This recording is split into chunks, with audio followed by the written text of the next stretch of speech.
Graça e paz, irmãos, amém? Amém. Louvado seja o Senhor.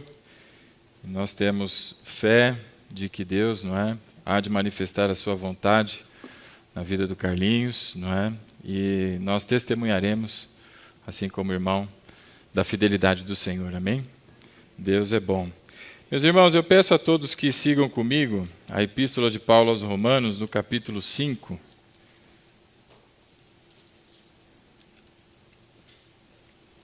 Epístola de Paulo aos Romanos, no capítulo 5. Quem achou, diga amém.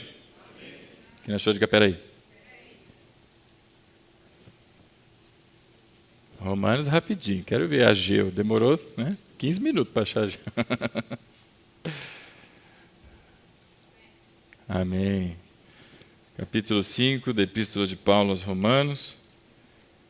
Nós faremos a leitura dos versos 12 em diante.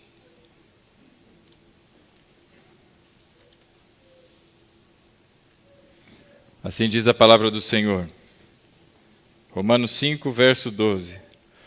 Portanto, da mesma forma como o pecado entrou no mundo por um homem, e pelo pecado a morte, assim também a morte veio a todos os homens, porque todos pecaram. Pois antes de ser dada a lei, o pecado já estava no mundo, mas o pecado não é levado em conta quando não existe lei. Todavia a morte reinou desde o tempo de Adão até o de Moisés, mesmo sobre aqueles que não cometeram pecado semelhante à transgressão de Adão, o qual era um tipo daquele que haveria de vir.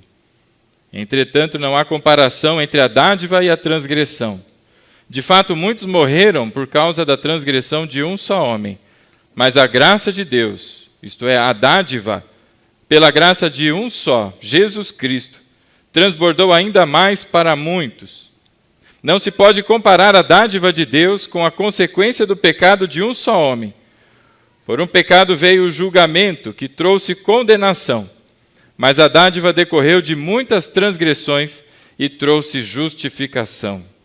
Se pela transgressão de um só a morte reinou por meio dele, muito mais aqueles que receberam de Deus a imensa provisão da graça e a dádiva da justiça reinarão em vida por meio de um único homem, Jesus Cristo.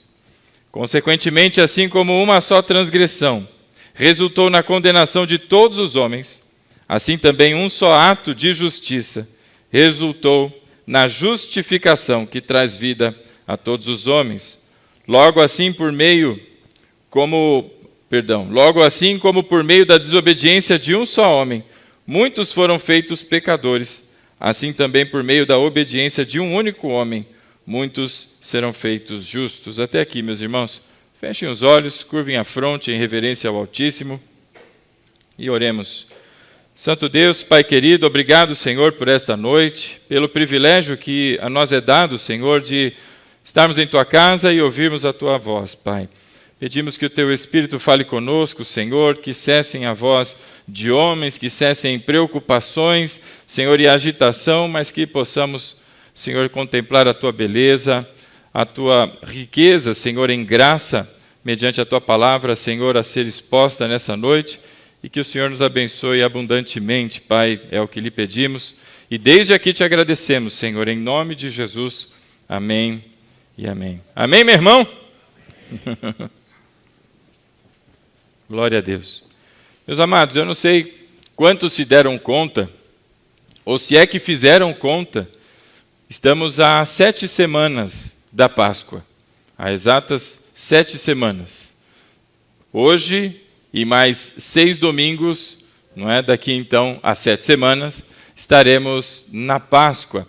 E entre todas as celebrações no calendário cristão, a Páscoa é, sem dúvida, a data mais importante na história de todos nós, que cremos em Cristo, porque é a história que registra a morte e a ressurreição do Cordeiro Santo que tira o pecado do mundo. A narrativa da morte que paga pelos pecados de todos nós e a sua ressurreição que nos justifica para a honra e glória do Senhor. E diante disso, meus irmãos, de que estamos há 7 semanas, portanto, deste que é o maior dos eventos que nós poderíamos aqui, então, não é, celebrar no nosso calendário, temos aqui a intenção de que, a partir de hoje e até a Páscoa, nós passemos pela história bíblica, não é? Conhecendo personagens bíblicos, não só pela sua, não é, história e aquilo que está narrado no texto bíblico, mas em especial na sua correlação como pré-figura, não é, do Senhor Jesus Cristo. Não só nos feitos que o Senhor realizou através destes homens, não é, destes personagens, mas em especial, não é, aquilo que representa a sombra do que haveria de vir. A Bíblia nos ensina que todo o Antigo Testamento é sombra daquele que haveria de vir. Toda a narrativa do Antigo Testamento é sombra daquele que veio. Haveria de vir para aqueles que ainda não conheciam a nova e eterna aliança. E para todos nós que conhecemos, é a sombra do Senhor Jesus. Portanto, a sombra, ela faz com que seja possível identificar o que está vindo, não quem está vindo, até que finalmente ele chegue, não é, diante de luz e a gente possa contemplá-lo como na plenitude dos tempos veio o Senhor Jesus. Então, nessas 7 semanas, a começar de hoje, nosso propósito aqui é observar a estes que, desde o início, anunciam a vinda da majestade, a vinda do Rei de toda a glória e o propósito da sua vinda. Por isso, a partir de hoje, começamos aqui com o texto que lemos em Romanos, no capítulo 5, porque o primeiro destes personagens bíblicos que prefiguram o Senhor Jesus Cristo é, sem dúvida, Adão. E Adão, ele é, dentre todos, não é, talvez o mais rico em detalhes na sua experiência, na sua vida, não é, em semelhança ao Senhor Jesus. Não em semelhança de atitudes, mas nos propósitos, nos mostrando que os homens são falhos, mas o Senhor Jesus, ele não somente é fiel, mas eficaz em tudo o que ele faz. Amém, meus irmãos?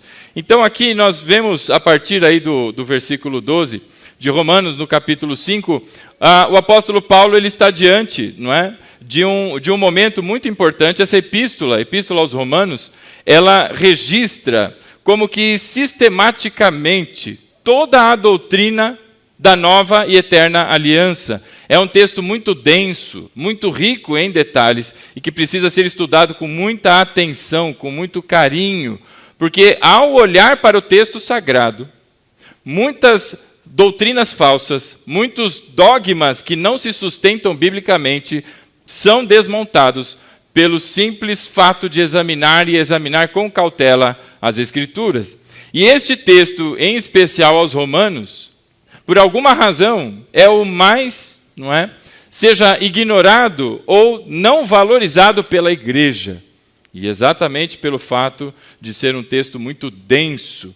Pouquíssimas pessoas conhecem o teor dessa epístola e, por conta disso, por vezes são levadas, não é, em ventos de falsas doutrinas, escutam vozes de homens e não a de Deus. A todo aquele que é cristão, a Bíblia, ela é inspirada pelo Espírito Santo do Senhor, não havendo aqui qualquer uma das palavras que tenham sido enxertadas por mãos humanas, senão pela vontade do Espírito Santo de Deus. E não há uma vírgula que esteja a mais, tampouco falta de informações, senão tudo aquilo que estava no coração do Senhor foi registrado para que nós pudéssemos conhecer a sua palavra. Portanto, meu irmão, minha irmã, se você quer ouvir a voz do Senhor, leia a sua Bíblia, meu irmão. Não espere a ouvir de homens, não espere de instituições, porque Deus lhe deu liberdade por meio da sua palavra. E aí está aquele que trouxe a sua Bíblia, o seu exemplar bíblico, um livro que para muitos, não é, o livro é o best-seller, não é, de todos os tempos, o livro mais lido. E ele é também o livro mais lido, não porque muitos creem no seu conteúdo, mas em especial porque muitos tentam desconstruir as suas verdades. E meus irmãos até hoje não conseguiram, e nem conseguirão, porque eis aí a palavra da vida, a palavra da verdade, a palavra de Deus. Então começamos hoje falando da história deste homem chamado Adão. Adão, que é o primeiro O primeiro na criação. A Bíblia fala que o Senhor, não é, na eternidade passada, como nós assim a chamamos, pense na eternidade passada sendo um tempo em que nada existia, nada do que nós conhecemos existia, senão Deus, absoluto e soberano. E nessa eternidade passada, no seu coração, houve um propósito, o propósito da criação. Nós, como cristãos, meus irmãos, e vale aqui apenas reforçar, nós somos criacionistas, não evolucionistas. Nós cremos que Deus criou a humanidade, não que nós partimos de uma ameba que um dia virou um macaco e que um dia virou você. Isso é a evolução. Isso é a ciência tentando explicar aquilo que ela não é capaz ainda de entender na sua completude. Mas nós que conhecemos a Deus, esse texto chamado Gênesis que você tem na tua Bíblia, que foi escrito há pelo menos 2000 anos atrás, pelo menos, é muito mais. É só para fazer uma referência de tempo aqui para você. Escrito por Moisés, que é o autor do Pentateuco, os 5 primeiros livros, não é? Vamos fazer a referência correta? Pelo menos 5.000 anos tem esse texto aí, né? Para você poder fazer uma conta. E esse texto que você tem em mãos aí, ele narra, não como Deus criou, porque não houve interesse de Deus em dar a você detalhes de como ele fez. Mas Gênesis foi escrito para apresentar a mim e a você o Deus criador de todas as coisas, a sua fidelidade, o seu amor, a sua justiça, e como Deus é soberano acima de todas as coisas. Tem pessoas que buscam no livro de Gênesis informações sobre a criação, onde estão os dinossauros e tantas outras dúvidas que se tem ali, não é? Porque Deus não teve desejo que nós entendêssemos nos detalhes como ele fez a criação. O que nós temos de informação é que na sua palavra, ao liberar a sua palavra, as coisas do nada, literalmente do nada, vieram à existência. Não é que, como você e eu, não é? Como a irmã que pega resina e faz coisas lindas, não é? O Senhor não pega matéria e faz alguma coisa, ele cria a matéria. Ele dá forma às coisas, ele dá vida às coisas. E Gênesis narra esse período. No 6º dia, Deus fez um boneco de barro. Do pó, o Senhor vai fazendo um amontoado e ali forma um boneco. Um boneco que não tem vida, é inanimado, e pelo sopro da sua boca, a palavra do Senhor diz que ao soprar as suas narinas, este boneco se torna alma vivente. Ou seja, de um boneco sem vida, se torna agora um ser animado, tem vida, tem ânimos. Não é? Ele agora é animado, ele tem vida em si. E a Bíblia o chama de alma vivente. Alma vivente, meus irmãos, é muito importante esse conceito, para que você jamais se esqueça. Porque as pessoas tendem a imaginar que tem a possibilidade de viver sem Deus, de andar sem Deus. E não tem. Não importa se é crente ou se é incrédulo, não vive sem Deus. Deus é o autor da vida, e ele dá a vida por empréstimo. Nós temos vida não em nós mesmos, mas estamos vivos. E essa vida veio de Deus. Nele está a vida. E quando a Bíblia chama este boneco, chamado agora de Adão, não é?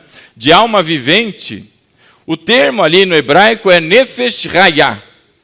Muitas pessoas talvez nunca tiveram, não é, oportunidade de escutar essa expressão, que é alma vivente.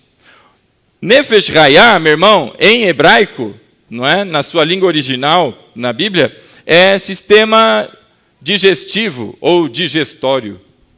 Então, quando Deus criou o ser humano, ele o chama de alma vivente, que é a tradução para nos chamar de sistema digestivo, que é exatamente o propósito de Nefesh Hayah. E aí você pensa, o ser humano então é um sistema digestivo ambulante?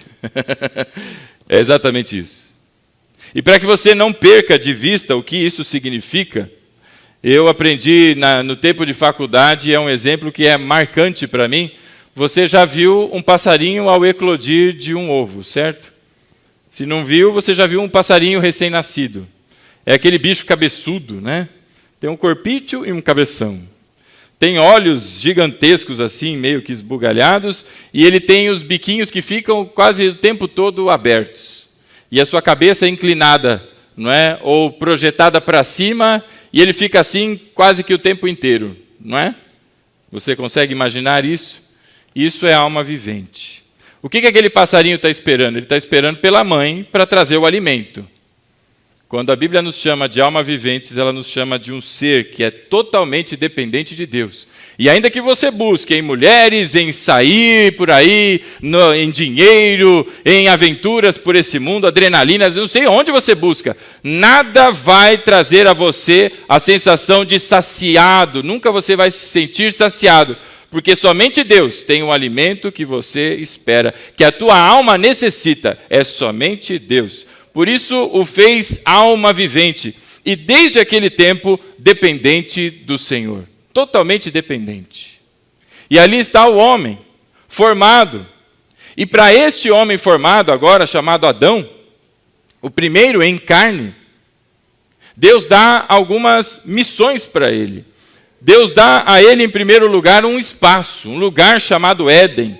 Não o jardim do Éden, mas um lugar chamado Éden, este mundo. Um lugar de delícias foi dado a Adão. E não foi dado a Adão somente como um presente, um lugar de habitação, mas a ele foi dada a missão de cuidar deste lugar. Então o homem foi posto no Éden para ser o gerente da criação do Senhor, para cuidar e zelar de toda a criação. Você deve encontrar aí na Bíblia, na narrativa, em que o homem começa a dar nomes aos animais. Então ali o homem foi posto para cuidar de toda a criação. E em um determinado momento a Bíblia diz que Deus olha ao homem e diz, olha, não é bom que ele esteja só. Far-lhe-ei uma auxiliadora. E da sua costela, Deus forma a mulher. E aqui você já deve ter escutado várias explicações sobre isso, não é? Não é da cabeça porque ela não é mais alta, e não é dos pés porque ela não está abaixo, mas é da costela porque ela é igual. Perante os olhos do Senhor, todos nós somos iguais. Homens, mulheres, ricos ou pobres, somos todos iguais, não é? E ali está agora então um casal a cuidar deste lugar. E Deus dá a ele também uma missão. Além de cuidar e zelar pela a criação, também cuidar e zelar da sua esposa agora, de Eva. E não somente isto, mas Deus também lhe dá uma outra missão, de que todos os frutos daquele lugar lhe eram permitidos, com exceção de um só, o fruto que vinha da árvore da vida. Este não lhe era permitido comer, mas de todos os outros ele poderia comer. Bom, você conhece a história. Você conhece que eles desenvolvem, então, a sua vida. A Bíblia não diz quanto tempo se passa, não é? Desde que esse casal foi criado. E eles estão ali a cuidar desse lugar chamado Éden. Até que chega um período em que um novo personagem aparece nessa história. Não novo para o homem, porque a serpente Adão já conhecia. Eva também. Não só conhecia, como o nome foi dado por Adão. Serpente. Mas o que estava na serpente, influenciando e dominando, subjugando a serpente, para que fosse até Eva, é este personagem, que nós conhecemos como Satanás, Diabo, cada um dá um nome diferente, não é? Mas é o inimigo das nossas almas, como a Bíblia também o chama. E até que apareça este agente externo, até que apareça este personagem, a vida ali seguia e fluía em obediência e com tranquilidade no Éden. Até que vem a serpente e vai diretamente na mulher. E quando vai até a mulher, começa a dizer algumas mentiras. E essas mentiras você deve se lembrar, não é? De que não, Deus diz que vai morrer, não morre nada não. Ao contrário, ao comer dessa fruta do conhecimento do bem e do mal, você se tornará como Deus. E aí Eva preferiu ouvir a voz da serpente do que ouvir a voz de Deus e do que ouvir a voz do seu marido. Ela come então do fruto. A Bíblia diz que ele salta aos olhos. Deveria ser apetitoso. aquele fruto. E ela vai, né, deve ter salivado também, né? Talvez. O que você gosta de comer? Quem gosta de açaí, diga amém. Oh glória, oh glória. Você saliva antes de comer o açaí? Sim ou não? De repente, Eva deu uma salivada diante daquele negócio, falou, oh, é agora, vlá, e come do fruto. A Bíblia diz que Eva vai agora até Adão e começa a conversar com Adão. Você já deve ter notado que depois que Eva comeu do fruto, nada, simplesmente nada aconteceu. A vida segue como estava, tudo em ordem. Mas ela transgrediu um mandamento do Senhor, mas a vida segue em ordem. E aí, finalmente, ela leva até Adão. E quando Adão, persuadido pela sua mulher, talvez Adão olhou e viu o seguinte, falou, puxa, a serpente falou que não vai acontecer nada? E você comeu? E ela disse, pois é. Talvez igual a Chiquinha, né? Pois é. E você está aqui viva diante dos meus olhos? Estou aqui, ó, belisca aí, ó. Come, pode comer. E diz que ficaríamos como Deus. Pois é, diz que a gente seria como Deus. E aí a Bíblia diz que de modo consciente, Eva foi enganada. Adão não foi enganado, mas de modo consciente. Quando diz de modo consciente, o que quer dizer, meu irmão? Porque quis, teve vontade. Ele vai e transgride. Ele come do fruto que não deveria comer. Aí a coisa muda de figura. A Bíblia diz que imediatamente os dois abrem os olhos. E ao abrirem os olhos, começam a ter experiências e sentimentos nunca vividos até aquele dia. Se perceberam? Nus. Talvez ele olhou e falou, mulher, que sem vergonha, vai cobrir tuas coisas, mulher. Ela vai, mas você também está tudo aí. Rapaz. E aí foram se esconder. E imediatamente sentiram medo. Nunca tinham sentido medo até aquele dia. Não sabiam lidar com o medo. E na viração do dia, lembra do Nefesh Hayah, lembra da boquinha aberta? Todos os dias, na viração do dia, vinha o Senhor ter com eles. E aquilo era o alimento da sua alma. E quando chegou o tempo do alimento, da vinda do Senhor, na viração do dia, eles ouvem que Deus está se aproximando e o quê? Pernas para que te quero. Cadê aquela passagem para o Paraguai? É agora. Vamos assumir que o Senhor está chegando? E se esconderam. Você conhece a história. Deus chama por eles. E eles dizem que estavam nus e estavam com medo. E a pergunta que Deus faz, ora, mas quem disse a você que você estava nu? Não é? Veja como Deus vai tratando daquele casal, mas que agora, em função do pecado, este chamado pecado original, não é? As coisas mudaram totalmente. Eu vou pedir a você que siga comigo lá em Gênesis, no capítulo 3. Você deve se lembrar aí, mas o Senhor imediatamente não é só o Criador de todas as coisas, mas Ele também é o justo juiz.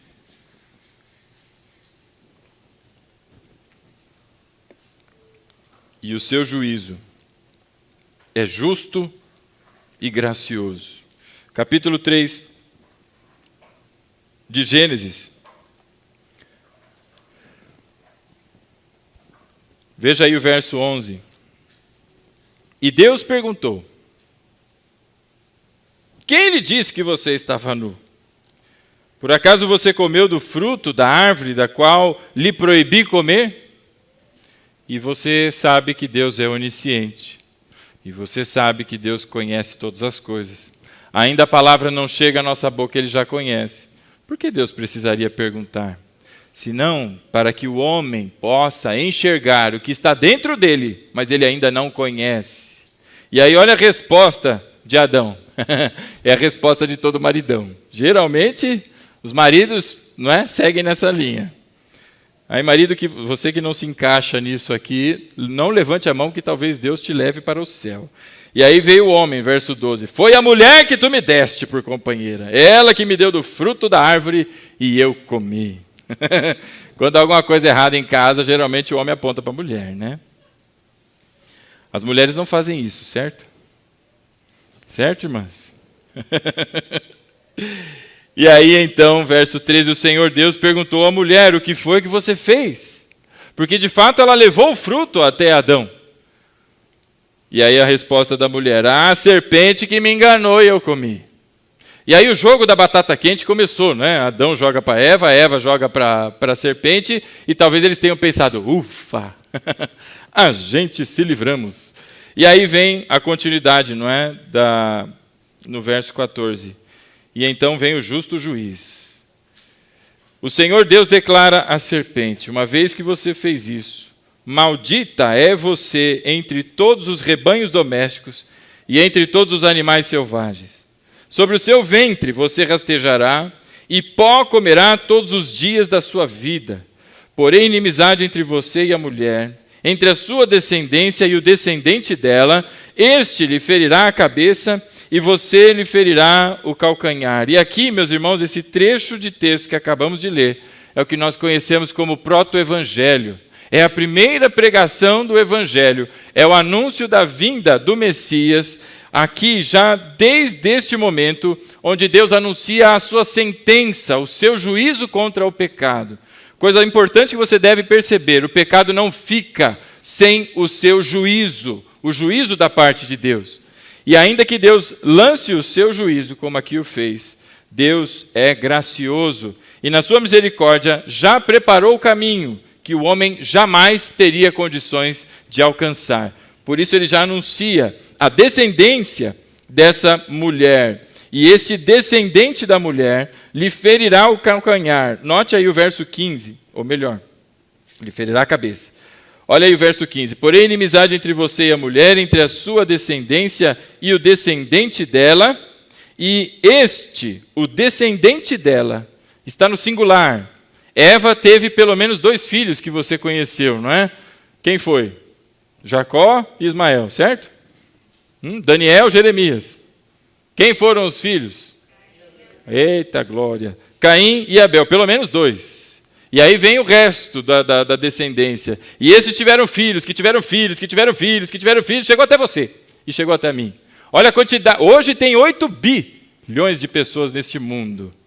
Imagina a quantidade de descendência a partir dessa mulher. E aqui Deus usa no singular: e o descendente dela, este lhe ferirá a cabeça e você lhe ferirá o calcanhar. Fala de uma pessoa, de um homem, fala de Jesus.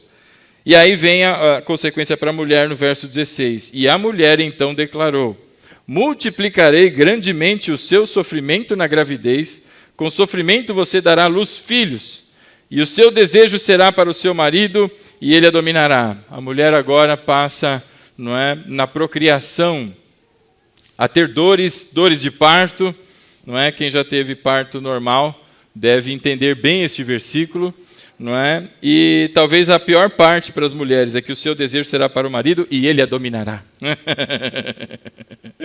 As mulheres olham para isso e falam: Jesus, me liberte deste jugo. E aí vem ao verso 17 o juízo para o homem.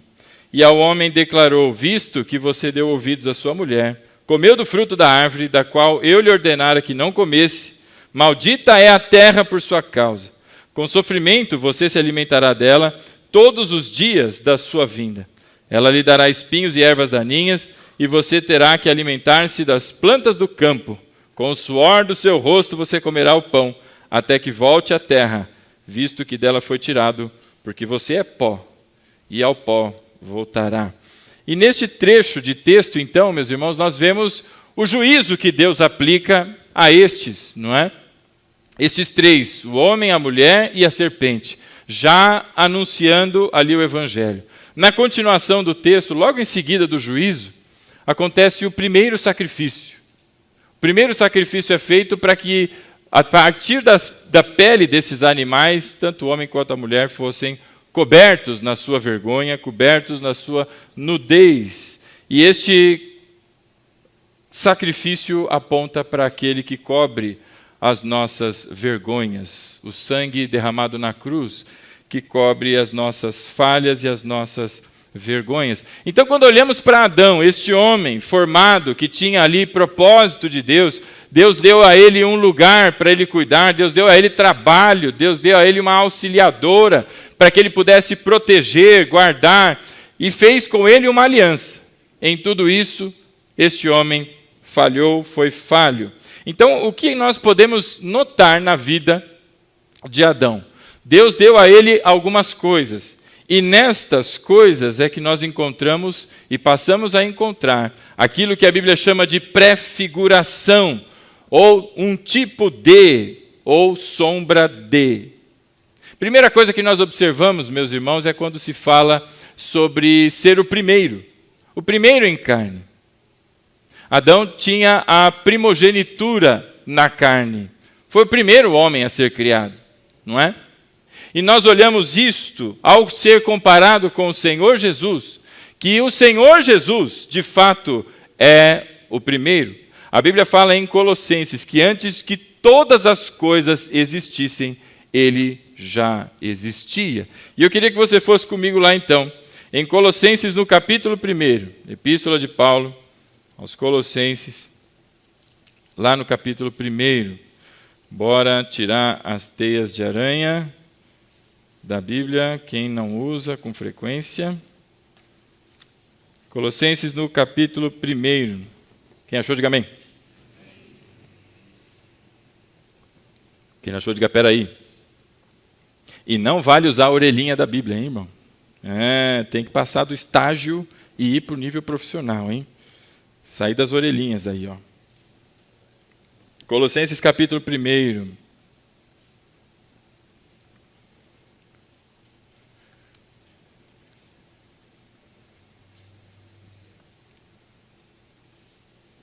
Vamos ler do verso 9 em diante para que você possa entender o contexto das afirmações do apóstolo Paulo, onde ele diz: por essa razão, desde o dia em que o ouvimos, não deixamos de orar por vocês e pedir que sejam cheios do pleno conhecimento da vontade de Deus, com toda a sabedoria e entendimento espiritual. E isto para que vocês vivam de maneira digna do Senhor, em tudo possam agradá-lo, frutificando em toda boa obra, crescendo no conhecimento de Deus e sendo fortalecidos com todo o poder, de acordo com a força da sua glória, para que tenham toda a perseverança e paciência com a alegria, dando graças ao Pai, que nos tornou dignos de participar da herança dos santos no reino da luz. Uau, quanta informação aqui que o apóstolo Paulo lança, não é? Mas aqui nós ouvimos que agora fomos tornados dignos, porque não éramos dignos. Algo acontece que a partir disso fomos então tornados dignos, não é? Como ele diz no verso 12, dando graças ao Pai que nos tornou dignos de participar da herança dos santos no reino da luz. E santo é todo aquele que é separado. Não existe poder extraordinário ou sobrenatural, mas a palavra santo, kadosh, é separação. É como você separa o teu feijão do ruim para o bom. Isto é santificar o feijão, é separar. Não existe nenhum tipo de poder ou ação sobrenatural, senão a ação de Deus, de separar você dentre este mundo para servir na luz do Senhor. Então aqui ele começa a dizer no verso 10, que esta oração, clamando para que sejamos cheios de toda a graça, não é? E entendimento espiritual, tem o propósito. E o propósito é que nós passemos a viver de maneira digna do Senhor e que em tudo possamos agradá-lo. Porque o modo de viver que este mundo tem, que as pessoas que não conhecem a Cristo têm, é um modo de vida que não agrada a Deus, mas ao contrário desagrada, não é? A desobediência desagrada ao Senhor, ao passo que a obediência agrada ao Pai. É a sua lição, é o seu ensinamento. O que fez Adão ao descumprir com a aliança que ele fez com Deus, senão exatamente a desobediência, manifesta a rebelião à desobediência, não é? Então agora ele vem dizendo que ele faz esta oração, clamando a Deus para que essas pessoas vivam de maneira digna, para que em tudo possam agradar ao Senhor. Como agradar ao Senhor? Primeiro, frutificando em toda boa obra. O cristão verdadeiro, que nasceu de novo, que tem vida nova em Cristo, este pratica boas obras. E essa frutificação não vem dele, mas do Espírito que agora habita nele. E ele frutifica para a glória do Pai. Então, crente que não frutifica, meu irmão, precisa rever a sua vida, porque não está agradando ao Pai. Agrada ao Pai aquele que frutifica em toda a boa obra, crescendo no conhecimento de Deus. Outra coisa que agrada a Deus, crescer no seu conhecimento. Meu irmão, é muito importante você seguir em curso superior, muito importante em pós-graduação, mestrado, doutorado, ensino básico, curso de corte e costura, muito importante, um monte de coisa. E glória a Deus por todos aqueles que têm essa disposição e capacidade. Agora, o que agrada a Deus, meu irmão, é crescer no conhecimento da sua palavra. Quantas pessoas analfabetas, biblicamente falando, não é? E que não têm capacidade de discernimento entre as verdades bíblicas e palavras soltas ao vento de homens por aí. E isso é temerário. Então ele diz ali, olha, crescendo em todo conhecimento e sendo fortalecido. Portanto, ao frutificar e crescer no conhecimento, você é fortalecido com todo o poder de Deus, de acordo com a força da sua glória, para que possam, não é? E tenham condições de perseverar e ter paciência com alegria. Porque uma coisa é paciência, outra coisa é paciência com alegria. Não é? Outra coisa é aquela paciência de esperar um busão debaixo de uma chuva enorme, e outra coisa é paciência com alegria. O tempo passa que você nem vê, não é verdade? De repente, já chegou. E tudo molhado, né, da chuva. Então, paciência com alegria, dando graças ao Pai que nos tornou dignos de participar. Foi Deus quem nos tornou dignos de participar da herança dos santos no reino da luz. E aí vem o verso 13. Pois ele nos resgatou do domínio das trevas e nos transportou para o reino do seu Filho amado. Foi Deus quem nos tirou das trevas, da escuridão, de uma maneira totalmente vã de viver, de princípios e valores que não agradam a Deus, mas ao contrário, ofendem a sua glória, para agora vivermos debaixo da sua luz. Isso é uma ação de Deus, andando na sua luz, não é? No reino do seu Filho amado, verso 14, em quem temos a redenção. E o que significa redenção? A saber, o perdão dos pecados. E não só os pecados que você praticou até o dia em que você pediu a Deus perdão. E não só os pecados que você tem potencial de praticar daqui até o fim da sua vida, mas o principal deles. E o que fez com que houvesse a separação entre toda a humanidade e Deus. O famigerado pecado original. Esse que falávamos de Adão. Então, este estado de pecado, não é? Em Deus encontramos a redenção, perdão para os pecados. E aí no verso 15, meu irmão, porque Ele é a imagem do Deus invisível, o primogênito sobre toda a criação. Jesus é a imagem do Deus invisível. Se você quer olhar para Deus, quer saber como é Deus, olhe para Jesus. E Ele é o primogênito sobre toda a criação. Não foi Adão o primeiro, não é? Ele é o primeiro a ser criado na carne, mas o primogênito de toda a criação é o Senhor Jesus. Verso 16. Pois nele foram criadas todas as coisas, nos céus e na terra, as visíveis e as invisíveis, sejam tronos ou soberanias, poderes ou autoridades. Todas as coisas foram criadas por ele e para ele. Olha aí o 17. Ele é antes de todas as coisas e nele tudo subsiste. Nele tudo subsiste. Se nós fôssemos lá para João, o Evangelho de João, lá no capítulo 1, nós encontraríamos no verso 3, bota aí para mim, meu irmão, João 1:3, para a gente olhar. Todas as coisas foram feitas por intermédio dele, e sem ele, nada do que existe teria sido feito. Portanto, o Senhor Jesus, meu irmão, é o primeiro dentre tudo, e é inclusive em Jesus que a criação se tornou viável. A Bíblia diz que todas as coisas dependiam dele. Você acabou de ler aí comigo. Todas as coisas foram feitas por intermédio dele, e ele é o Senhor Jesus. João está falando da palavra, do Logos de Deus, o Verbo de Deus, que era Deus e estava com Deus. Sem ele, sem Jesus, nada do que existe teria sido feito. Sem Jesus não haveria criação. E que estado, qual é o estado que Jesus é conhecido desde antes da fundação do mundo? E aí Pedro fala sobre isso. Eu queria que você fosse comigo lá na 1 de Pedro. Amém? Bora tirar a sua teia de aranha da Bíblia. Aleluia. Primeira epístola de Pedro. Pedro, João, Judas, Apocalipse de João. 1 de Pedro, lá no capítulo 1.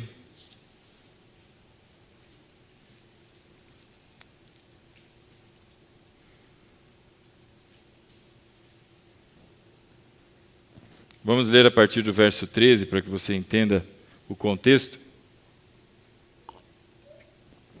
E é toda a ministração que Pedro faz. Verso 13: portanto, estejam com a mente preparada, prontos para agir. Estejam alertas e coloquem toda a esperança na graça que lhes será dada quando Jesus Cristo for revelada. Prontos para agir, prontos para frutificar. Verso 14: como filhos obedientes e não desobedientes. Não se deixem amoldar pelos maus desejos de outrora. E está apontando lá para Adão, está apontando para essa vida vazia que se tinha antes de Cristo, quando viviam na ignorância. Verso 15: mas assim como é santo aquele que os chamou, sejam santos vocês também em tudo o que fizerem, pois está escrito: sejam santos, porque eu sou santo. Lembra do santo? Separado, não em conformidade com este mundo, mas com aquele que nos chamou. E aí vem o verso 17: uma vez que vocês chamam Pai aquele que julga imparcialmente as obras de cada um, portem-se com temor durante a jornada terrena de vocês, pois vocês sabem que não foi por meio de coisas perecíveis, como prata ou ouro, que vocês foram redimidos da sua maneira vazia de viver, transmitida por seus antepassados, mas pelo precioso sangue de Cristo, como de um cordeiro sem mancha e sem defeito. Eis aí o verso 20. Conhecido antes da fundação do mundo, revelado nestes últimos tempos em favor de vocês. Por meio dele vocês creem em Deus, que o ressuscitou dentre os mortos e o glorificou, de modo que a fé e a esperança de vocês estão em Deus. Então, como é que é conhecido o Senhor Jesus antes da fundação do mundo?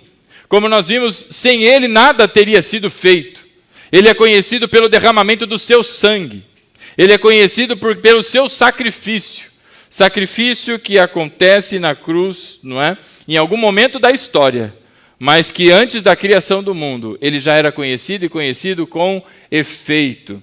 E eu queria te lembrar uma coisa, meu irmão: o Cronos, o tempo, não é? É também uma criação de Deus.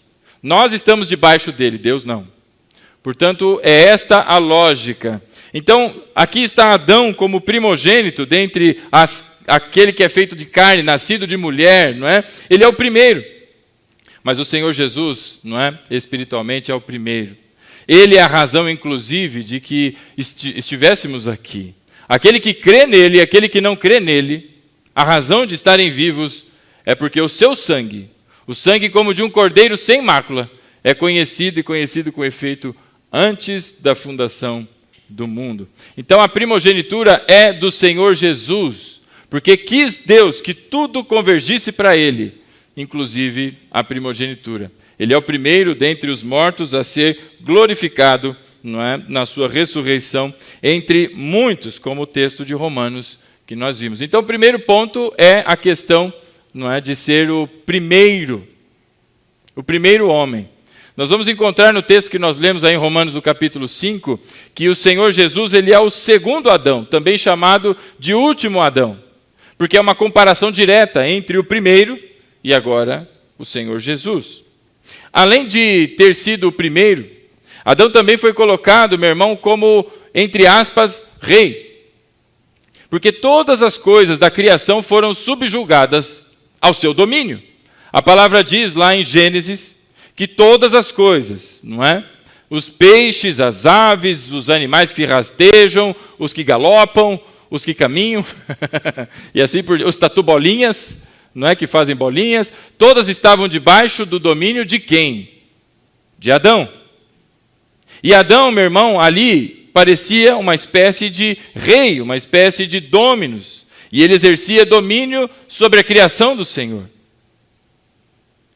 E diante desse domínio, para que não lhe subisse à mente que ele era o soberano, porque ele não era soberano, mas Deus o colocou para que fosse gerente da criação, Deus instituiu que ele poderia comer de todas as coisas, menos daquela árvore.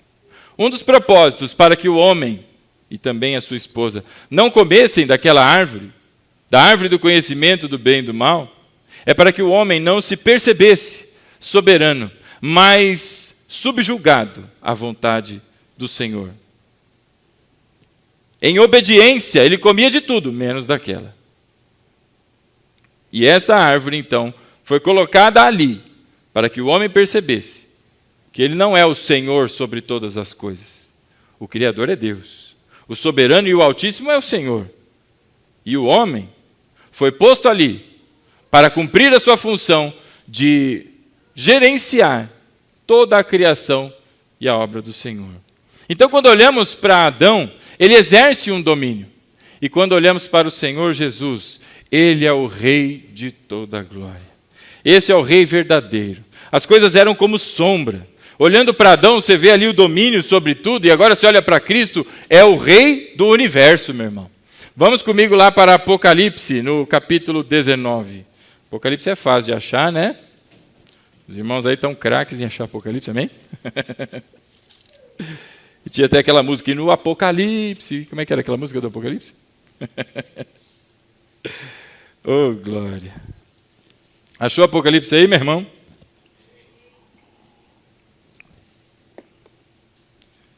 Achou fácil. Vou pegar uns textos mais difíceis.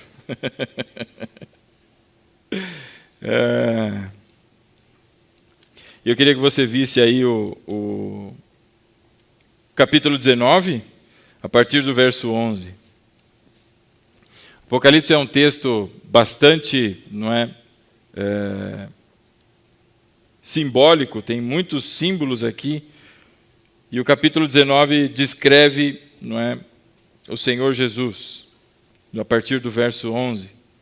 No início de Apocalipse tem um outro cavaleiro branco, sentado num cavalo branco, mas esse não é Jesus. E agora vem, a partir do verso 11, a palavra diz assim, olha, e que visão gloriosa é essa que João teve. Bendito seja o Senhor por isso.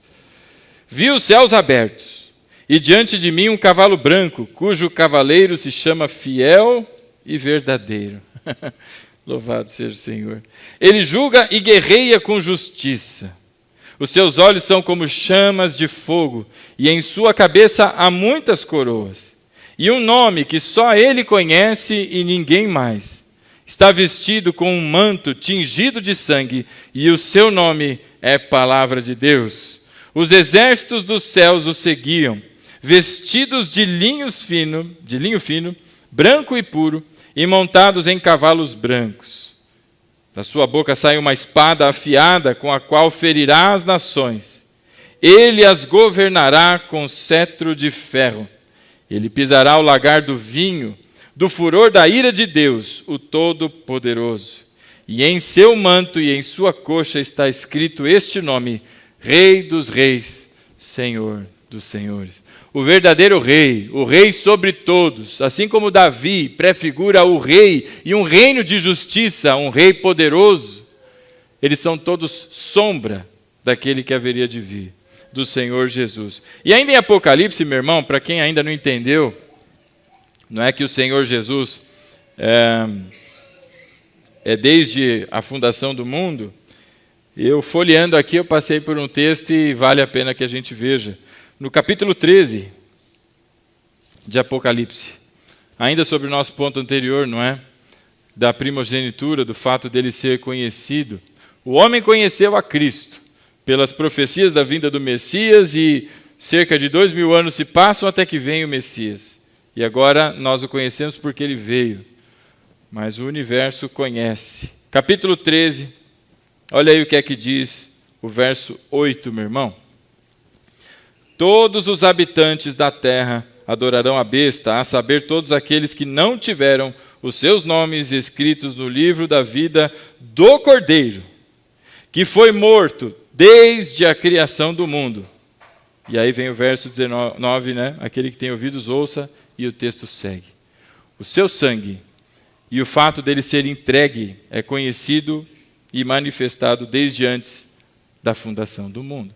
E agora nós olhamos para Adão e ele exerce um domínio, assim como é o domínio do Senhor Jesus, só que em proporções, obviamente, totalmente diferentes. Ele é o Rei de toda a glória. Ao olhar ainda para Adão, além de vermos que ele foi o primeiro, além de vermos que ele tinha uma espécie de reino ali estabelecido, não é? A Bíblia o coloca também, meus irmãos, como sacerdote. Como assim sacerdote, pastor? Não entendi.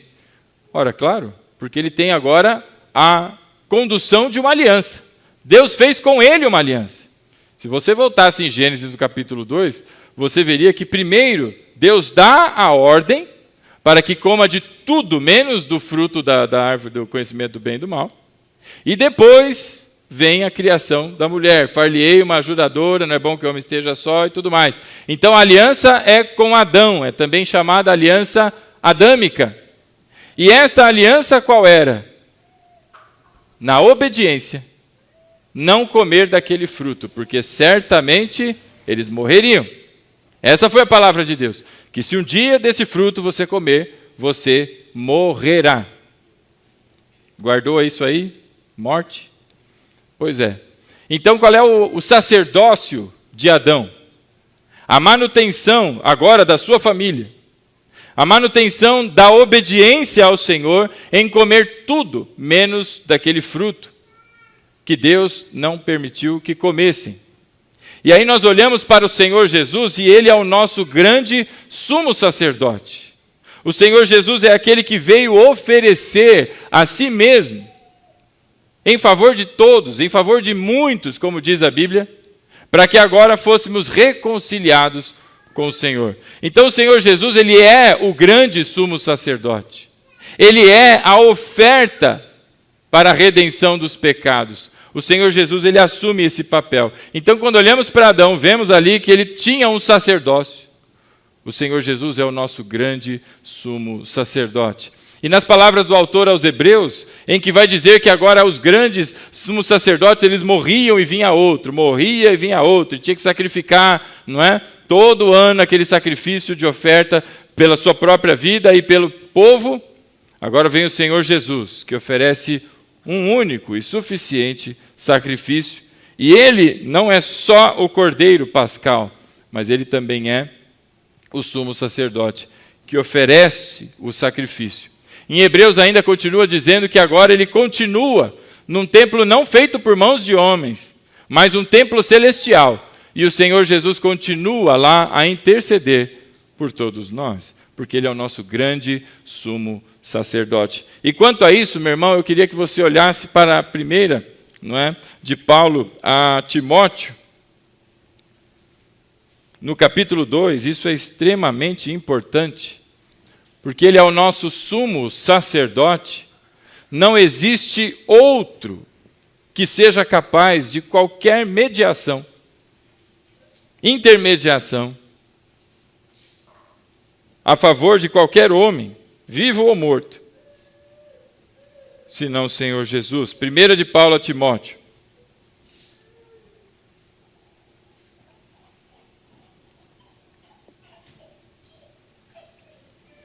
A palavra diz lá no capítulo 2, da primeira de Paulo a Timóteo.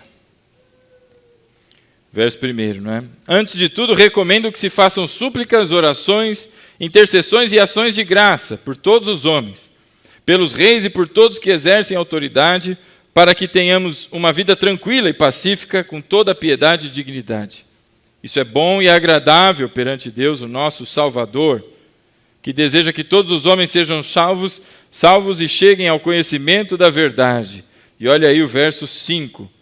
Pois há um só Deus e um só mediador entre Deus e os homens, o homem Cristo Jesus, o qual se entregou a si mesmo como resgate por todos. Este foi o testemunho dado em seu próprio tempo. Meus irmãos, nós não temos 2, 3, 4, 20 deuses, como por exemplo o panteão egípcio, o panteão grego, o panteão romano. Nós temos um único Deus, o único e verdadeiro Deus, não há outro senão o Senhor, e não existe outra mediação, não existe. A Bíblia é clara e você leu aí comigo. Eu pedi que você abrisse para que você lesse com os seus olhos e não achasse que sou eu a dizer. Não há outro que possa fazer a mediação entre Deus e os homens, senão o homem Cristo Jesus. E note que Paulo expressa o homem Cristo Jesus, porque o Senhor Jesus ele tem duas naturezas, a natureza divina e a natureza humana. Deus se fez homem, o Deus encarnado, andou entre nós para que houvesse um representante da raça humana, porque foi um homem que ofendeu o Senhor na sua glória através da rebelião no pecado e precisava que um homem agora pagasse. E veio o inocente para pagar pelos ímpios, o justo pelos injustos, na representação do homem. Alguém olha e fala, mas ele era Deus, não é? Então ele passou por tudo muito fácil porque era Deus. E aí, meu irmão, entenda, a dupla natureza do Senhor Jesus. E uma não se mistura com a outra. 100% Deus, 100% homem. E o homem foi crucificado, o inocente pelos ímpios. Por isso não há outro mediador, senão Jesus Cristo. Não há ninguém que possa rogar ao Pai por qualquer um de nós, senão Jesus Cristo. Eu sou o caminho, a verdade e a vida. Ninguém vem ao Pai a não ser por mim, diz o Senhor Jesus. Essas são palavras importantes para que a igreja não se perca no seu procedimento. Então agora nós vemos o sumo sacerdote, que ao olhar para Adão, ele tinha ali um trabalho com a sua família. E quando nós olhamos para Cristo, não é? Ele mantém o seu propósito. A Bíblia diz que ele morre e morre na cruz em obediência, obediência até a morte e morte de cruz. Ele passa pelas tentações no início do seu ministério e o tempo inteiro ele atiçado por aqueles fariseus para que ali ele pudesse, seja por manifestação de ira ou em palavras, transgredir, mas ele não transgride, ele é obediente e obediente até a morte e morte de cruz. Por isso ele é o nosso grande sumo sacerdote. E ele não quebra a aliança, mas ao contrário, a partir da sua morte, no derramamento do seu sangue, ele cria a nova e eterna aliança, porque o sacrifício foi aceito. E aí a Páscoa, meu irmão, tão importante, a ressurreição de Cristo. Deus o ressuscita dentre os mortos e o faz assentar à sua destra, na majestade, nas alturas, como diz em Hebreus, o capítulo 1, no verso 3. Então este é o nosso grande sumo sacerdote. E além de tudo, não é? Como o primeiro, como rei, como sacerdote, como é o ofício também do Senhor Jesus, há outra coisa que nós podemos comparar entre Adão e o Senhor Jesus, que é o fato de serem como profetas. Aí alguém vai falar, eita, Adão era profeta? Profetizou aonde que eu não vi? Mas quando nós vemos a ministração da aliança que foi feita com Adão a Eva, não é? Essa ministração é o papel do profeta.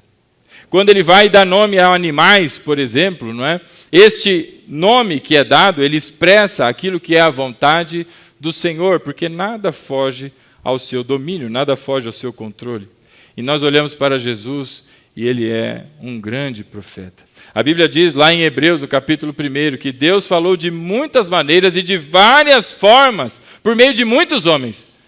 Mas agora nos falou por meio do Filho, uma única e eficaz vez. Ele nos fala através de Jesus, na nova e eterna aliança.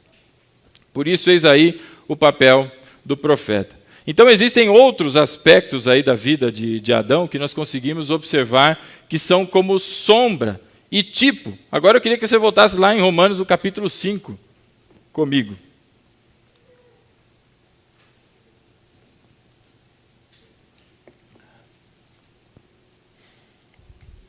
Amém, meu irmão? Tem Romanos na sua Bíblia? Oh, glória. capítulo 5. Nós começamos do verso 12, não é? Então, agora que você já entendeu um pouquinho do que é tipificar, prefigurar, na perspectiva de Adão aí, veja o verso 12. Portanto, da mesma forma, como o pecado entrou no mundo por meio de um homem, e pelo pecado a morte, lembra da morte? Se comer do fruto, certamente morrerás. O diabo disse que era mentira, não é? Quem estava falando a verdade? E assim também, pelo pecado a morte, assim também a morte veio a todos os homens, porque todos pecaram. Todo aquele que é nascido de mulher, descendente, não é? Nessa carne, nasce com o pecado impregnado, nasce com a sua natureza corrompida. A imagem de Deus foi posta no homem. Deus nos criou a sua imagem e semelhança. Mas o pecado borrou a imagem de Deus. Nós não a perdemos, mas ela está manchada, maculada pelo pecado. E agora, não é? Nós vemos aqui que este pecado é transmitido. Não há um homem ou mulher, ninguém que nasça sem a corrupção do pecado. No mesmo epístola, no capítulo 3, o apóstolo Paulo diz que todos pecaram e tornaram-se juntamente inúteis. Todos, absolutamente todos. Não há um só que não tenha, não é, nascido desta maneira. Verso 13. Pois antes de ser dada a lei, o pecado já estava no mundo, mas o pecado não é levado em conta quando não existe lei. Apesar de não ter lei para discernir o que era para ser feito ou não, aquelas pessoas já estavam no estado de morte. É isso que Paulo está dizendo. Não está livrando a barra de ninguém. Ele está dizendo que está todo mundo morto. A partir de Adão, nasce morto.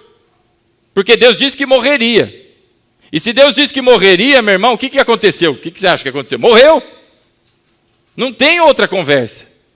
Está morto, nasce morto. Sabe esse bebezinho bonitinho que você pega no colo, recém-nascido, com cara de joelhinho às vezes, né? Tem cara de joelho, você olha lá e fala, que bonitinho, parece um joelho, né? A Bíblia diz que todo nascido de mulher, ele nasce morto. Mas pastor, está respirando, como é que está morto? Você já vai entender, se não entendeu ainda. Verso 14, todavia a morte reinou desde o tempo de Adão até o de Moisés. Por que ele cita Moisés? Porque chegou a lei a partir de Moisés, não é? Então a morte reinou nesse tempo também. Todo mundo está morto, não tem ninguém que se livrou. Mas todo mundo, a morte reinou até o tempo de Moisés, mesmo sobre aqueles que não cometeram pecado semelhante à transgressão de Adão, o qual era um tipo daquele que haveria de vir. Então Adão, meu irmão, é um tipo de Jesus. Adão estava lá para mostrar que o homem é falho como sacerdote, como rei, como profeta. O homem falha, mas o Filho de Deus, este não falhou. Este é fiel e verdadeiro, é o Rei dos reis, Senhor dos senhores, é o Senhor Jesus. Então ele foi um tipo, apontava para o verdadeiro sacrifício, anunciado desde a queda de Adão e Eva. E aí vem o verso 15.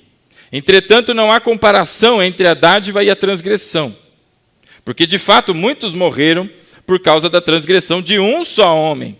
Mas a graça de Deus, isso é a dádiva pela graça de um só, Jesus Cristo, transbordou ainda mais para muitos.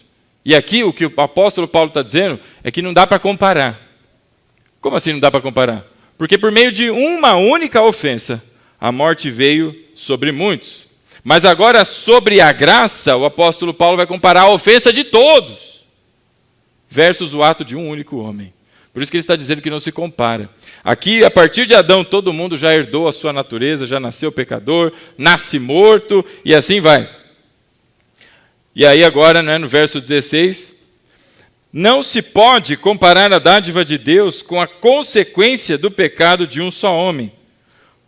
Por um pecado veio o julgamento que trouxe condenação. Mas a dádiva decorreu de muitas transgressões e trouxe justificação. É por isso que não se compara. O pecado morreu e trouxe condenação. O pecado morreu não. O pecado veio, trouxe morte e gerou a condenação. Que condenação é essa, meu irmão? Quem lembra João 3,16? O que fala lá? Porque Deus amou o mundo de tal maneira que deu o seu Filho unigênito para que todo aquele que nele crer não pereça, mas tenha a vida eterna. Então o perecer é dependência de não crer em Cristo. Porque aquele que crê em Cristo, ele não perece, mas tem vida eterna. Agora, aquele que não crê em Cristo não está sendo condenado por Jesus, porque condenado já está. Por isso veio a condenação. Cristo não veio condenar o mundo, ele veio salvar o mundo. É diferente. Por isso que agora ele traz, depois do verso 16, em João 3, você vai encontrar exatamente isso. Leia aí. Estou provocando você para você ler a tua Bíblia em casa, né? Na sequência ele trata sobre isso. Mas olha a diferença. O pecado de um homem veio o julgamento e trouxe a condenação. Mas a dádiva decorreu de muitos transgressores e trouxe a justificação. Verso 17. Se pela transgressão de um só a morte reinou por meio dele, muito mais aqueles que agora recebem de Deus a imensa provisão da graça e a dádiva da justiça reinarão em vida por meio de um único homem, Jesus Cristo. E aqui está comparando o primeiro Adão com o último Adão, não é? O ato e a consequência de um e o ato e a consequência de outro. Verso 18. Consequentemente, assim como uma só transgressão resultou na condenação de todos os homens, você leu aí comigo ou não? Sim ou não? Quem está acordado, diga amém. Quem está dormindo, dá uma roncada. O que é que diz aí o verso 18, meu irmão? Consequentemente, assim como uma só transgressão resultou na condenação de todos, não tem um que esteja livre dessa condenação, senão aqueles que agora creem em Cristo. Não existe outro caminho de salvação. O único caminho é Jesus. Aí ele continua dizendo, assim também, um só ato de justiça resultou na justificação que traz vida a todos os homens que agora creem em Cristo. Justificação, meu irmão, para você entender justificação, entenda o peso, não é? Aquela balança daquela mulher dos juízes lá, né? Está com a venda nos olhos, acho que ela está com a espada na mão, né? E está com como é que chama? Uma balança na outra mão, certo? Porque a justiça deve ser cega, e ela tem poder para executar a sua sentença, eu imagino, por isso que ela está com a espada na mão, ou senão ela é arretada e está com a peixeira na mão, mexe comigo para ver. E do outro lado ela está com a balança, para que a pena, não é? A punição seja equiparada com o ato cometido, para que não se pague por mais e nem se pague por menos, mas justa, equilibrada, não é? Pois é. Agora coloque você, uma ofensa contra o Deus eterno numa balança contra essa. O que acontece? Está todo mundo ferrado. Todos foram condenados, você acabou de ler comigo. Mas um único ato de justiça de Deus. E a justiça de Deus é Cristo morrer na cruz, o inocente pelo pecador. O que acontece? Você olha ali a ira de Deus, a sentença de Deus, a condenação contra a humanidade. Ela é justa, ela é devida, é em função do pecado. Agora, o que está do outro lado da balança não é você, não sou eu. O que está do outro lado da balança é o Cordeiro de Deus que tira o pecado do mundo. E o que acontece? Equilibra. Porque Cristo pagou na cruz pelo nosso pecado. Isso, o nome disso é justificação. Entendeu o que é justificação agora, irmão? Deus te justificou, o seu pecado foi para ele, e a justiça de Cristo na cruz veio para você. Como que isso acontece? Pela graça, mediante a fé. Efésios 2:8. Coloca aí para mim. Pela graça, sois salvos, mediante a fé. E isto não vem de vós, é dom de Deus, para que ninguém se vanglorie. Ninguém pode dizer, ô Senhor, eu sou justo demais, por isso eu estou salvo. Não. A nossa justiça é Cristo crucificado e ressurreto no terceiro dia. Verso 18, então, de Romanos 5. Mantenha sua Bíblia aberta, e já estamos chegando ao final. Então, assim como uma transgressão resultou na condenação de todos os homens, assim também um só ato de justiça. E não foi ninguém, meu irmão, não foram nenhum dos apóstolos, não foram nenhum dos seus seguidores, não foram nenhum dos reis poderosos do passado, nem da era presente. Foi um único homem que morreu naquela cruz por nós. O seu nome é Jesus. Então, pela um só ato de justiça, resultou na justificação que traz vida a todos os homens. E aí vem o verso 19. Logo, portanto, como consequência, assim como, está comparando, por meio da desobediência de um só homem, muitos foram feitos pecadores, assim também por meio da obediência de um único homem, muitos serão feitos justos. Verso 20. A lei foi introduzida para que a transgressão fosse ressaltada, mas onde aumentou o pecado, transbordou a graça, a fim de que assim como o pecado reinou na morte, assim também a graça reine pela justiça para conceder vida eterna mediante Jesus Cristo nosso Senhor. Aleluia. E glória a Deus por tudo isso. Esse, meu irmão, é o propósito da comparação com Adão. Ele falhou na sua missão. Falhou totalmente. E de modo consciente. E pôs a humanidade nessa condição, porque a partir dele veio o pecado, e pôs o mundo debaixo, não é, de um julgamento, porque Deus disse, maldita é a terra por sua causa. O mundo agora, como diz a palavra, geme, ansioso pela revelação dos filhos de Deus.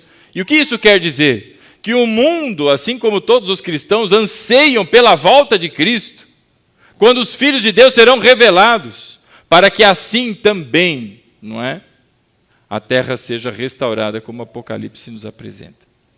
Por isso agora, meu irmão, eu queria que você olhasse comigo, e com isso nós vamos encerrar, que o verso 20 diz assim, não é? Que a lei foi introduzida para que a transgressão fosse ressaltada. Então a lei ela dá formato e tamanho, você entende o pecado porque antes da lei você não entendia, mas estava morto do mesmo jeito.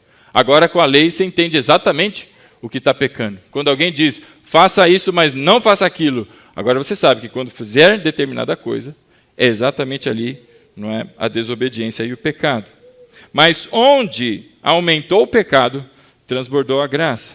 E aí esse texto é muito melhor na Almeida Revista e Atualizada, né? Porque onde abundou o pecado, superabundou a graça de Deus. Quer dizer que onde o homem foi capaz de transgredir e sujar e macular tudo, Deus fez com que transbordasse a sua graça, não é? Anulando toda a obra que o homem e o pecado gerou. Aí vem o verso 21.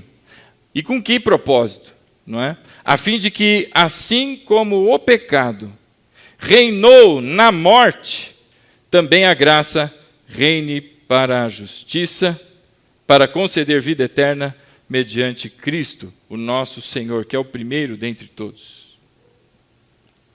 O pecado gerou a morte, irmão. E isso todo crente tá, não é? Eu acho que você tem isso bem estampado na tua mente. Eu queria que você entendesse que morte, ela tem 3 perspectivas. Lembra que Deus disse que se comer daquele fruto certamente morreria? E o mundo está morto. Mas tem um monte de gente andando, um monte de zumbi. O apóstolo Paulo fala em Efésios 2 que nós estávamos mortos nas nossas transgressões e pecados. Andando da maneira como esse mundo vive, segundo essas potestades que dominam o mundo tenebroso e seguindo, não é, a tradição que nos foi transmitida. Era assim que a gente vivia. Quem não tem Cristo ainda está neste estado. Então, que morte que veio para a humanidade? A primeira morte que aconteceu e se manifestou, a primeira delas, é o desligamento na relação entre homem e Deus. A morte causa essa ruptura nessa relação. A partir do pecado, nos tornamos inimigos de Deus. João diz que aquele que ama o mundo se torna inimigo de Deus. Porque ele foi salvo por Cristo e agora está olhando para isso, que foi a razão do Filho de Deus vir a este mundo e morrer na cruz. E agora você está gostando desse tipo de coisa, irmão? Então você se torna inimigo de Deus. Quem não está em Cristo, quem não recebeu o Senhor Jesus como seu Senhor e Salvador, este é inimigo de Deus, é o que diz a palavra. Não sou eu, é a tua Bíblia. Assim como a minha. Amém? Então, nesse momento, veio a primeira morte. E que morte é essa? A morte espiritual. E a Bíblia diz que as coisas de Deus elas não são discernidas na razão, mas elas são discernidas no Espírito. E se o cara está morto, como é que ele vai discernir? Porque o Espírito está morto. Por isso que todo bebezinho bonitinho que tem cara de joelho que você vê, não é? Ele nasceu morto. Está vivo. Está mamando, pastor. mas está morto espiritualmente. O espírito nasce morto.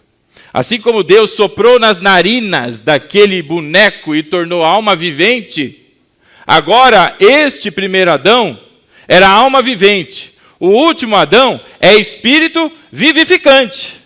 Porque ele pega o morto e sopra agora a sua justiça e traz de volta a vida. E vida em abundância, irmão. É essa a diferença da obra e da condenação para agora, do pecado para a morte, da justiça para a graça. Porque agora um era capaz de gerar mortos. Agora este, o Cristo ressurreto, ele é espírito vivificante. Pela sua palavra de poder, meu irmão, ele construiu todas as coisas. E agora, assim como o Espírito ressuscitou Cristo dos mortos, como diz a palavra em Efésios, no capítulo 1, a partir do verso 18. Deus, da mesma maneira, em todos aqueles que creram no seu nome, o ressuscita da mesma forma e com o mesmo poder que ele aplicou em Cristo, ressuscitando dentre os mortos. Então agora este que crê em Cristo passa da morte para a vida. Como, se eu estou aqui ainda? Porque o teu espírito foi vivificado. A primeira morte que o homem experimentou foi a morte espiritual. A segunda morte que o homem experimenta, meu irmão, qual é? Ora, pela expiação, ou aliás, expiração, né? Dá um determinado tempo, dá um momento, seja por velhice, seja por doença, seja por acidente, e essa pessoa passa, morre. Essa é a segunda morte que o homem experimenta. E como nós sofremos por isso? Porque até então, antes do pecado, não se conhecia a morte, em nenhuma dessas duas facetas. Agora, qual é a terceira morte, então, que a Bíblia nos fala? A morte eterna. Meu irmão, a partir da condenação, todos aqueles que morrem fecham seus olhos nessa existência e fecham os olhos sem Cristo, eles estão condenados e permanecem na sua condenação.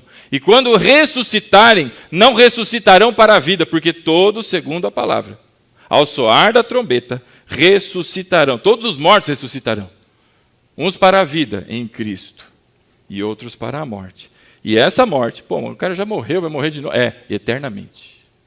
É o lago de fogo, é o lago em chamas que a Bíblia fala, e que muitos, eu não sei por que razão, entendem que tudo isso que nós falamos até aqui é a história da carochinha. E não é, irmão. Aí alguém pode dizer assim, pastor, mas ninguém voltou para dizer como é. Não, ninguém voltou para dizer como é. Mas alguém desceu dos céus para dizer exatamente como é, e o seu nome é Jesus. O Filho de Deus, o dono de todas as coisas, a palavra de Deus, como nós vimos em Apocalipse no capítulo 19. Ele veio para dizer como é. Porque é chegar naquele dia, ele separará as ovelhas à sua direita e os bodes à sua esquerda. O trigo à direita e o joio à sua esquerda. E todo esse lado da esquerda, seja bode, seja trigo, seja o nome que se dê, serão lançados no lago de fogo e que queimam eternamente. Essa é a palavra do Senhor. Aí alguém pode dizer, mas isso não cabe num Deus amoroso, cabe num Deus justo. Porque o pecado é uma ofensa contra a glória de Deus. E ele já instituiu a condenação. E deu também o remédio para todos, não é, encontrarem em Cristo a justa paga pelo seu pecado.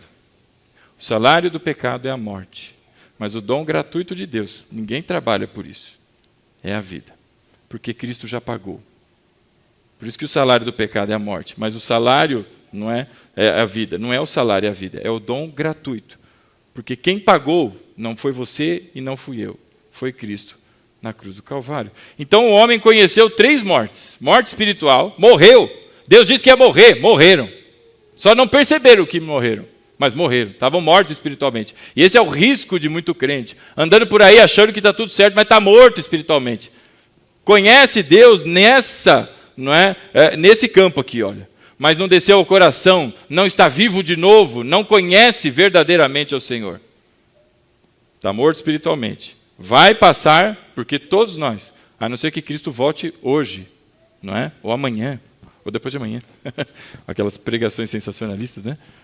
Vai conhecer a morte, vai experimentar a morte. Haverá o dia que nós expiraremos também. E se não estiver em Cristo, vai conhecer a terceira morte. mas aos que estão em Cristo, não. E a contrapartida em Cristo é que Cristo lhe veio, não é? Pelo ato de justiça, olha aí no verso 21, a fim de que assim como o pecado reinou na morte, e a morte está lá, está escravo, está morte que gera morto, morto que gera morto, e assim vai morrendo. Não é? Também a graça reine pela justiça, para conceder vida eterna mediante Cristo Jesus, o nosso Senhor. Então, meu irmão, da mesma forma, agora, do lado de cá, o Senhor nos dá a vida, e vida em abundância. Não só uma vida eterna, porque cremos no Senhor, porque esta é a contrapartida da morte eterna, mas existe vida eterna em Cristo.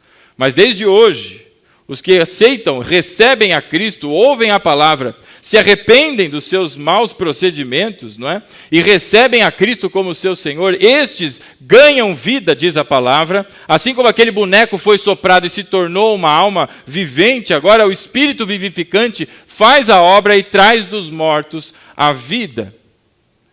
E meu irmão agora não só vive hoje, vive plenamente, não é? E discerne espiritualmente a palavra de Deus, como também há de viver eternamente, segundo a graça que é superabundante na vida destes que agora creem em Cristo. Então, meu irmão, essa noite eu queria lhe dizer que, assim como o pecado trouxe morte, o Senhor Jesus, pelo seu ato de justiça, trouxe vida, e a sua vida é manifestação de graça.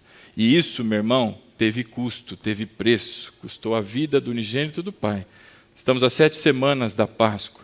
Então agora nós temos que olhar para isso e dar graças a Deus, cair de joelhos diante da presença do Altíssimo e glorificar o seu santo nome, porque Ele fez por nós obra que nós não éramos capazes de fazer. E ao longo desse tempo que nos resta, até que enfrentemos esta morte, porque a segunda morte, que nós conhecemos a partir do pecado, nós também experimentaremos. Mas disse o Senhor Jesus, ainda que esteja morto, viverá pela graça do Senhor. Amém, meu irmão? Portanto, vamos nos colocar de pé, com isso encerramos.